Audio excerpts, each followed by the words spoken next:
Hello everyone, today in this video we will discuss how to fix when keeps updating on Realme 16.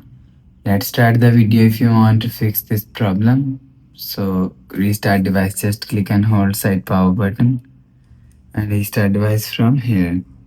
After restarting, swipe up and enter your phone pin. You will see your problem is solved, but if it not solved,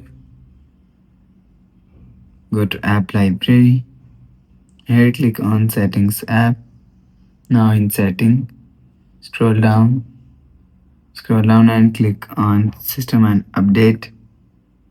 After click on system and update, click on backup and reset and click on reset phone.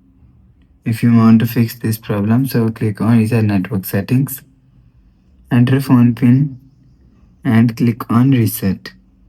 After click on reset, go back to home screen. You will see your problem is solved.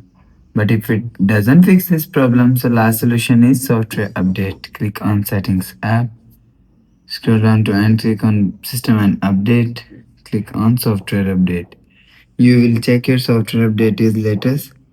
If it not latest, update your software latest.